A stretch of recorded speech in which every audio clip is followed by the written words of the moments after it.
Shalom Bracha, on a pu étudier aujourd'hui le cas du Shomer Chinam, donc rapporté dans le Siman Resh Tzadik Aleph Seif Yud Bet cette fois-ci. Un Shomer Chinam donc, qui a abandonné, qui a laissé son troupeau ou sa BMA et qu'il est rentré en ville pendant ce moment-là. Et que entre temps, donc il y a un lion qui est venu ou un loup qui est venu, qui a été dorès, qui a déchiqueté la BMA. Imagine quelle est la halakha dans ce cas-là. Alors ça, le Shulchan Aruch il fait une distinction. Si jamais c'était le derrière des Bnei Adam d'aller dans la ville à ce moment-là, alors ici il y a Birklal pas de pshia, comme il dit le Sma, hein, il n'y a pas eu de négligence de fait, il est dans son droit, et donc dans tous les cas, hein, il n'est pas tour. Si par contre, en derrière Bnei Adam, les Kanes Bahir, si ce n'est pas le derrière des gens de rentrer en ville, alors là ici il y a une pshia, donc là maintenant s'il y a une pshia, c'est Trilato pshia, Vesofo Beones, et donc là on va évaluer. Est-ce qu'il aurait pu sauver ou pas le troupeau? Et en fonction de ça, hein, alors on dira que si oui, c'est été possible de le sauver, et ben chayav, et sinon, pas tour. Ça, c'est ce qu'il dit le Shulchan Aruch. Sur ça, le Sma, hein, il vient et il explique que, bien qu'on soit dans un cas de triato pshia, et que sofo beones, ici on dira pas tour. Pourquoi? Parce que le ones, il n'est pas survenu mechamat pshia.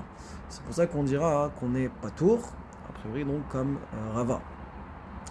Et il dit que finalement, cette halakha là de dire patour dans le cas où il est parti en ville à un moment où c'était pas le derrière des gens, hein, en réalité c'est une machlouket dans les Rishonim déjà entre le Ravad, le Tour, et d'un autre côté le Bet Yosef, le Rambam et le Rif. Eux ils vont pas être d'accord en fin de compte comment définir le cas. Est-ce que ça s'appelle ici Mechamat Pshia ou pas? Parce que pour le Ravad, alors peut-être que sa présence déjà hein, au berger, aurait fait fuir le lion. C'est possible de trouver des idées pour dire que finalement, ça ne se serait pas produit. Et donc, on peut dire que c'est Mechamat Apshia. Et comme ça, le Ravad de l'Autori va dire, mais le Shulchan Aruch, lui, il n'a pas tranché dans ce derrière-là, il a tranché comme le Rambam et le Riv, que ça s'appelle qu'il n'y a aucun lien qui les réunit. On a pu étudier également le Shach, qui veut relever et dire que toute la halakha ici, elle est que dans un cas de shomer chinam, qu'on sera pas tour, mais si ça va être un shomer sachar, alors il est chayav bekol inyan.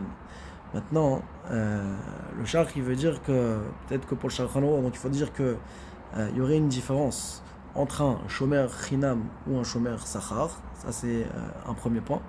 Maintenant, d'après le Rama dans Shin Gimel, ce qu'il a dit là-bas dans le Seif Yud, où on voit qu'il a ramené en tant que Shomrim l'opinion du Ravad, alors ici, même s'il ne l'a pas précisé, il faut dire qu'il le prend en considération, et que d'après le Char, il faudrait être Mahmir, d'après le Rama en tout cas, même dans notre cas de Shomer Chinam, comme l'opinion du Ravad.